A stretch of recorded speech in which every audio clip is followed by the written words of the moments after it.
Their daughter is on the you can see her dancing majestically. Pharmacist Ezimora. Yes, Pharmacist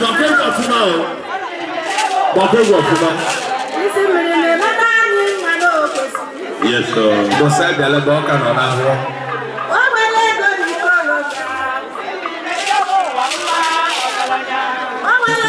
Achora.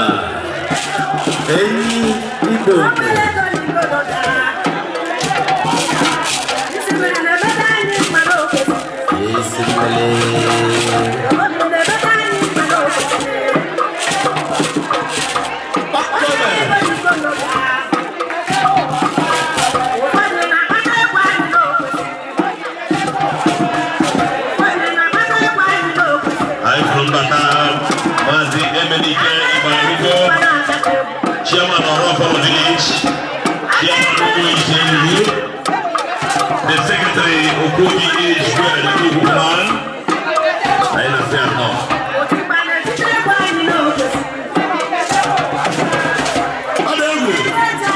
The Star Lady, the Evergreen. You can see her rejoicing in the Lord, celebrating with her daughter.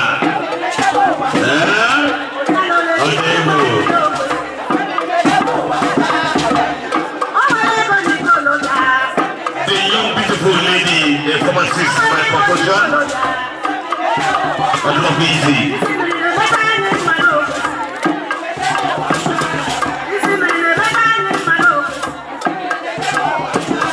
Baraka, Ezimora. Thank you very much.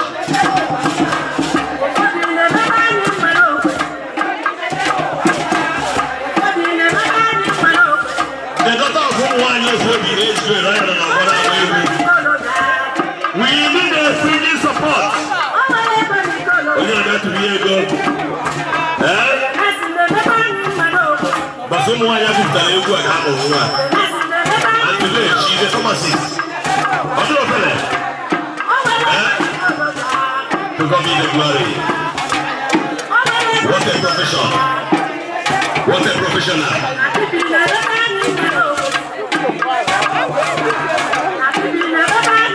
Yes, sir. Trying to change it. Come and support the beautiful lady.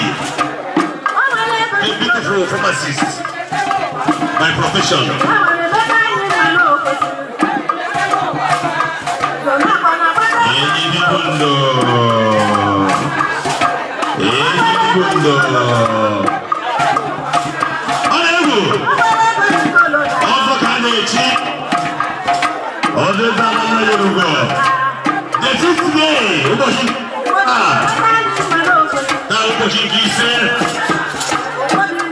We have only 48 hours to go.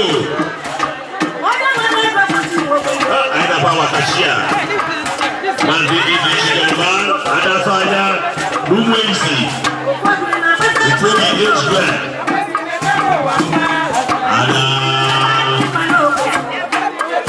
The daughter of Ogbalu Israel on the stage. Everybody have to rejoice in the Lord with her. Everybody have to celebrate. Everybody have to jubilate. Yes, sir.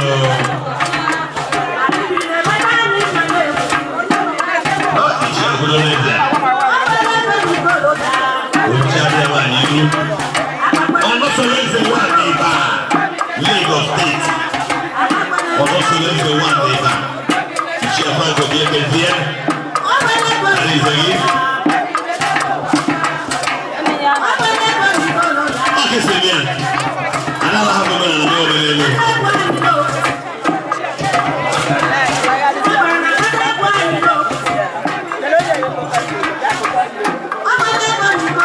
Yes, sir. Cosmas Zanya, we will be no more do not London. Before we age red. I know. The man from Moscow.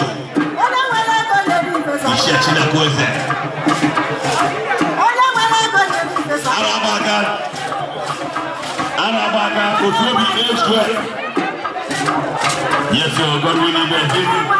God bless you. Thank you. Yes, sir. You can see the beautiful pharmacist.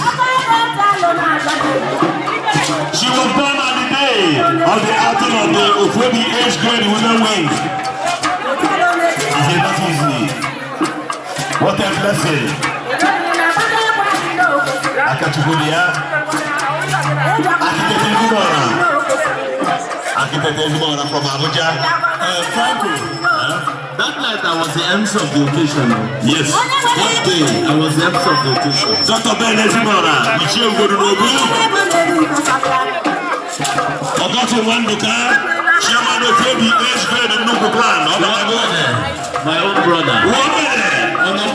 One brother, Chairman of Baby Nnukwu clan. My own brother. Yes. Esa na nero. Esa nebe kuelike.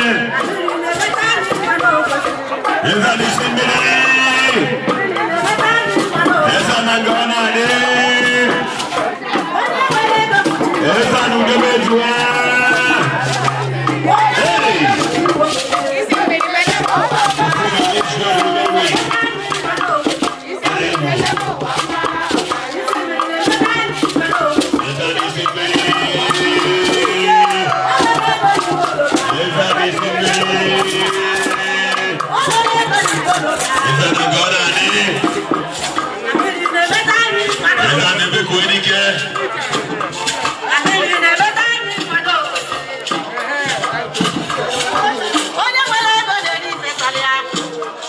Arizono, wọ́n yóò fòbí dáná. Arizono.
Yes.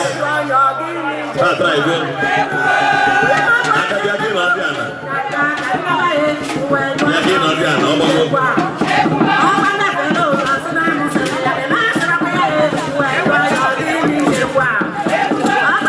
Yes, our guest from Odisha. Thank you very much. Thank you very much.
The son of Francis. God bless you. Guys, also,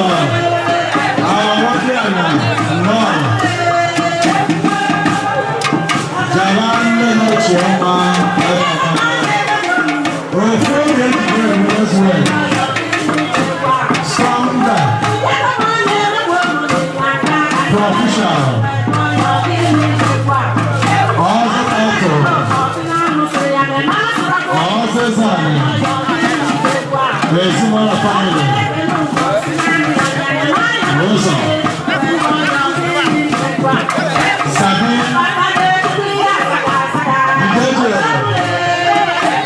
Jeje. Desanibo.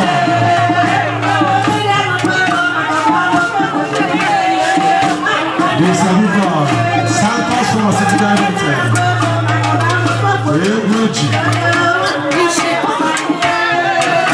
Santos, you know, we can do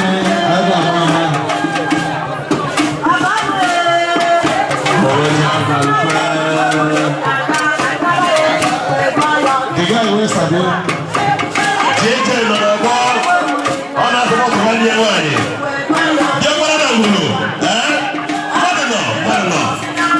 God bless you. Thank you very much. Bye, Ogbalu. You're going to enter another logo.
All the program. That's how I go from Betrand.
This woman went on the job.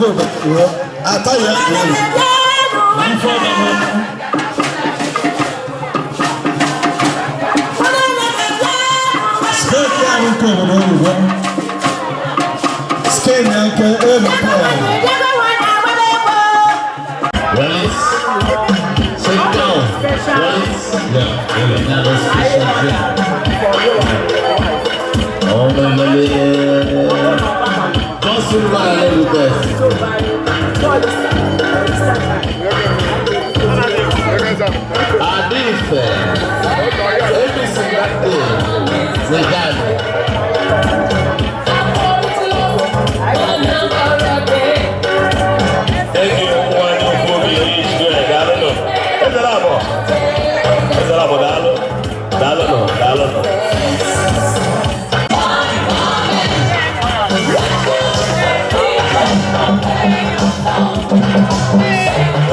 Adazi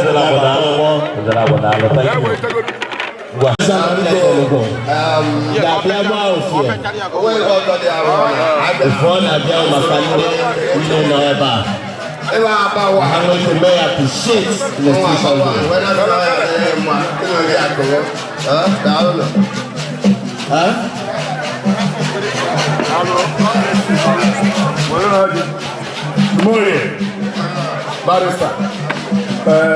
Obunde abia so na ndo mekai. Ndo mekai. You know, every good year I took for you. God bless you.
Adazi.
Culture and Tourism and the former Commissioner for Youth, Sports and Utility.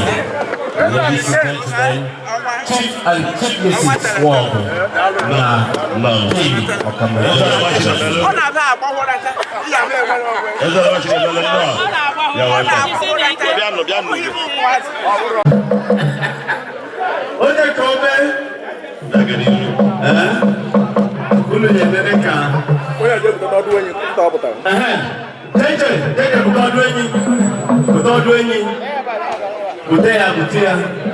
He talks.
God bless you.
He's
God bless you. What's the book?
My block over.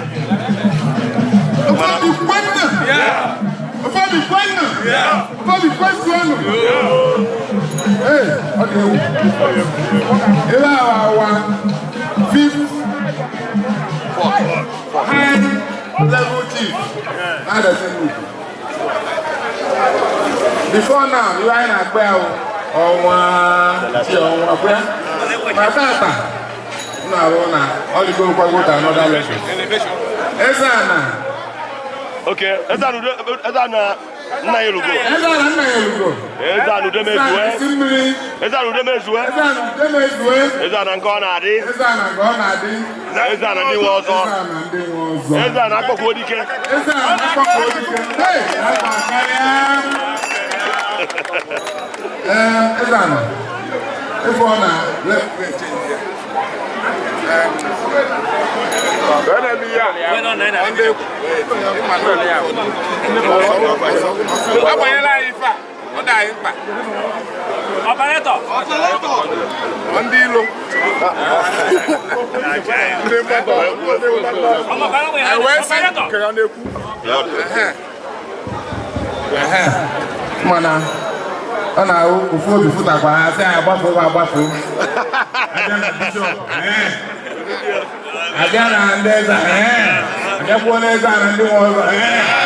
Don't be surprised, I don't go where the boyfriend we are supposed to be in, right? So it's a nice congratulations. Some of us, different part of the country, we make sure I'm not here. Good. When I say, I don't know. Onye ahụ kwuru eze ahụ ndị nwe ọzọ o so n'ife ofobi na-eme o so na ndị grupu as ofobi big boys na Adazi aka ọ na-esi n'ịkpa ụmụ nwaanyị ndị ofobi gbapụtara egwu na bie asị anyị kpatara o ji wee ka anyị na-ara n'ọtata amwe ka ebushitiri anyị obere ọna ịfụ na ha mụrụ ha na-eme ha nwere ha na-eje ha recover so enwe na-asị na ọ ga-adịrụ mma ihe echika nka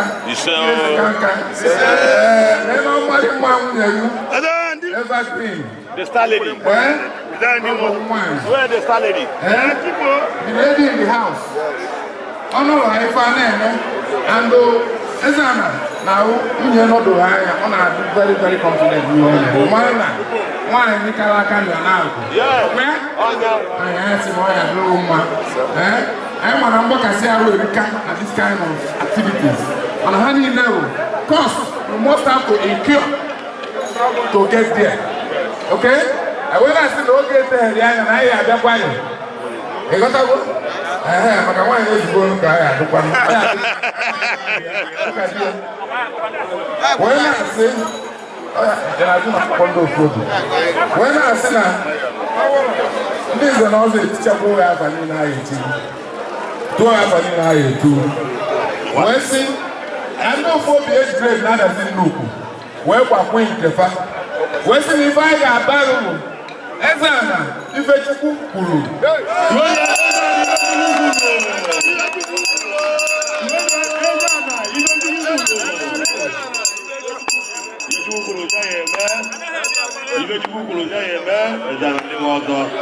Hey!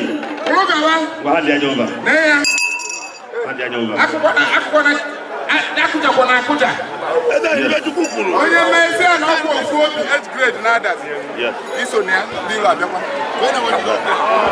anya na-ekwu wee na-asị na okpu a awakwa m ụdị nke anyị kwụnyebu izizi n'ime dị iche bụ na nke a nke a ụmụ ya bụ na ya na-ekwu isi ya na ọgwụ ụdị nke Victor na-ewu eche njigo wee na-asị na okpu a osi ọdụ ikpe ahịa okpu a wee sị na ọ ya adịghị mma okpu a okpu ọzọ dị ka ibie wee hụ ụdara ebe ọhụụ n'ichizugo wee hụ Ezana bịa ụkwụzi Ezana ndị nwe ọzọ wee sị na anyị akụ ilekwu ịnọ wee bịa mana wee bịa na na-eleburu ofu obi n'etu anyị nọ na ofu obi has been digitalized anyị anaghịzi eje ije ejekata echigha azụ obere achọwakwa ebe a makwuru ihe nwa wee sị na ọ ya aka anyị mma na agbawiri ya ihe n'ikuku iwe na-eme ihe ị na-eme maka o nwere a na-eme ụdị ihe dị etu ahụ nwere na mmegharị na-eneme ụdị ofu obi ji bịa ego ole ka anyị ekwe ya gịnị ihe a na-eme bil a na-abịa anyị wee sị na anyị digitalize ya imeghe ebe akaụntụ na ihe ahụ ụkwụ ịnọ na ya nụ nke a na-ereprezentị ya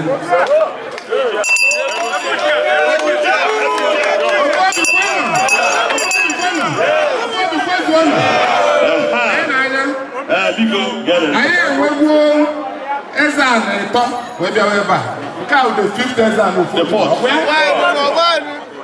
wee na-asị n'oge adịmanya na ndị na-akwado na-akwado maka ngwa ọdụga wee na-asị na ihe atọ nwa obi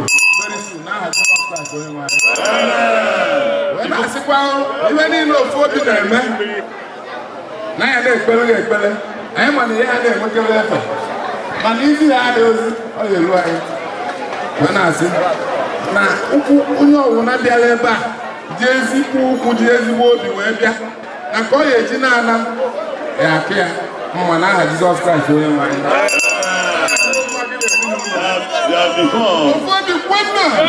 ofu obi kwezuo Ezana Ifechukwu kwuru ebeghị ezinụlọ ụmụ niile na-eme ọfụma wee na-asị na ọ ga-adị unu mma n'aha Jizọs Kraịst. Okay, Amolu, Chairman. Ezana Ifechukwu etu esi ebe ma nkịta n'ama so na ndị amaolu nọ ya ihe anyị nọ etu esi ebe okpu a ka anyị kwuru ihe na-eji egwu ikwu ọ naghị agwụ agwụ wee na-ayọ Chineke etu isi wee tie ọzọ Ezana ka anyị na-ekpere ekpere niile gị na-asị ka ruo na ndụ ebe ọbụla ahụ ike ka ibe ka anyị na-esite na Kraịst bụ onye nwe anyị.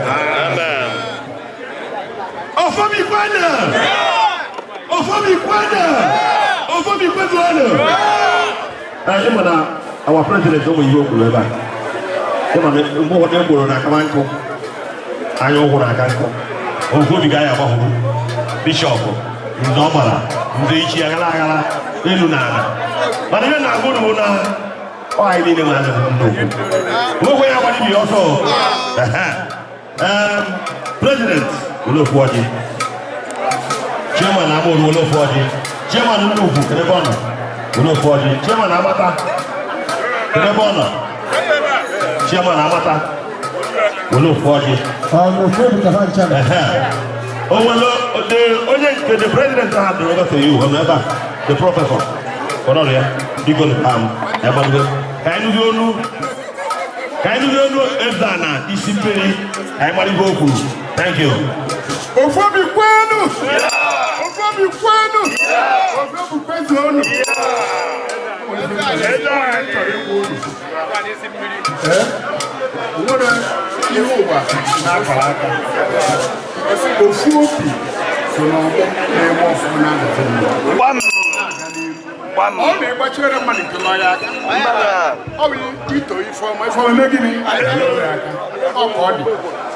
All of them are but you man.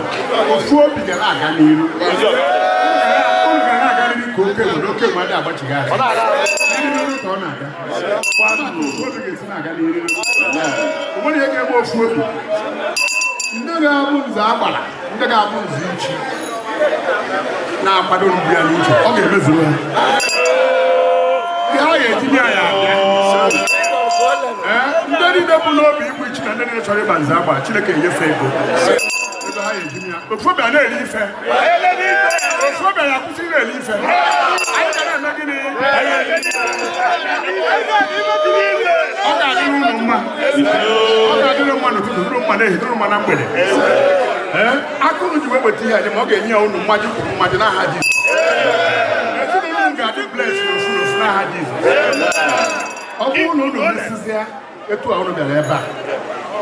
crash chairman Omolora all the office there very no na blow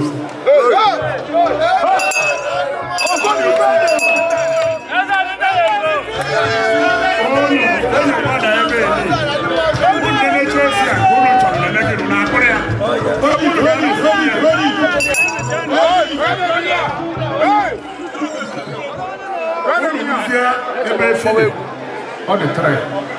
Uno mano che caffè ne fa corona. Ci sente a mano, cagnie go mania, oge uno ye due.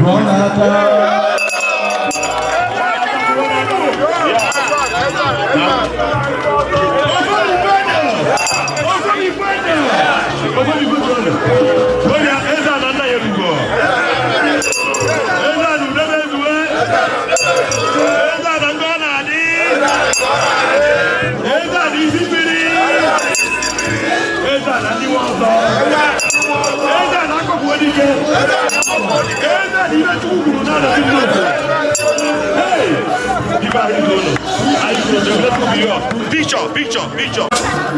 Professor Advocate Boss of Biadi. Oya Uchi Chris. Oya welcome. Thank you. Yes,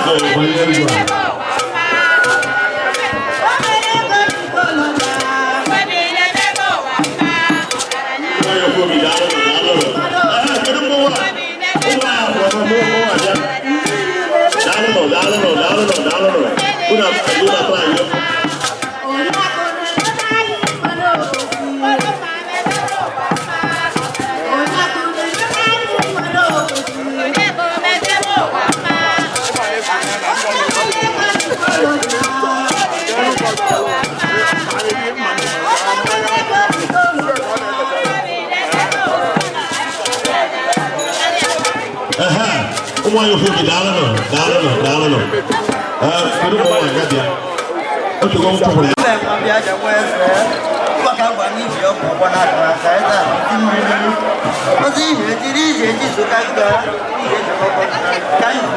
Any more from now, this one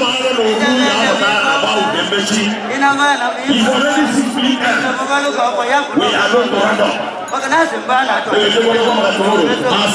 by the chief priest of Ezimora, Assistant Professor Bonsu Biani, Oya Ezimora everywhere. Oya chief priest. Thank you.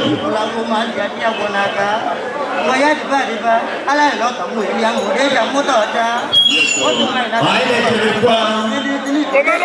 chief priest Chartered Architect Professor Paul Biani, Honorable Signal, Landins, and also Landins Oma. The new chief priest. Yes, the new chief priest. And I got four Esana watching the bell. Esana Koya the man. Esana even Baloma. He got freeway titi. A titi of a titi. A titi 001. He got four Esana Mejulo. Esana Omide. I am with the Japuso. I got moved to Tita. Oje Kome. Hey! Hey! Hey! Hey! Olo! Is that what you know? Is that my boy? I'm able to silent. Is that my boy? Is that a Chiugo? How much you want to know? The school already told you to take on that. Is that a Chiugo? Is that you do as well? Is that a corner?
Thank you very much.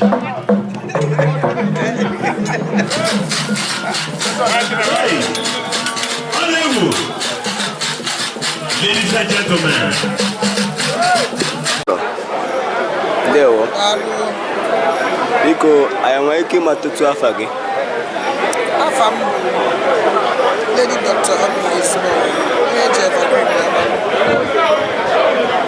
Lady Dr. Ezimora. I na-ekene gị. Biko n'ụbọchị tata, kedu ihe na-eme na ngwurube gị n'ụbọchị taa? Okay, Betrand Betrand Ezimora. Ebuliri ya n'ọkwa ọzọ eze ala na Adazi. So, and also eze ala na Adazi bụ ọzọ a na-eme for 1 week. So, today will be the 5th day.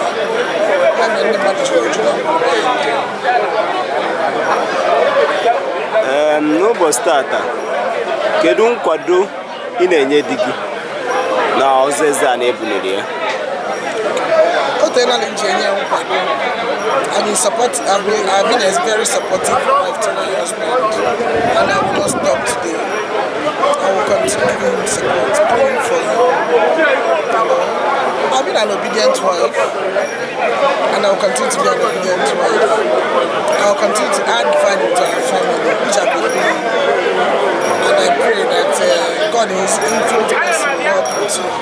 And then give him more wisdom so that he will be able to rule very well. He will jointly rule the town, the community together. Because if I leave him alone, he may not be able to do it alone. But if I strongly back him up, and then with God on our side, everything will be okay. It will be fine. The town will be fine too. Anyị matara na before mmadụ echi ọzọ eze ala na a na-ebu ụzọ bido na igwu isi nke a na-akpọ nze na Adazi Nnukwu. Ma since adịghị gburu isi banye n'ọkwa nze, nwere enyemaka ọ na-enyere ndị obodo? About the CBC, I found out if a job from if a job where by any beach. For me, beach where by Zen and Kana it was then it was where by Zen and Kana. Yes, he's been very supportive because to turn around to me, but on development levies in and I feel security levies in and so they feel. Oh, I don't come down to Mama, I'm not tired. I'm full fine the number, and then our number fine is special. So that's what I do. I na-ekene isi ike na nkwado ndị gị isi ike.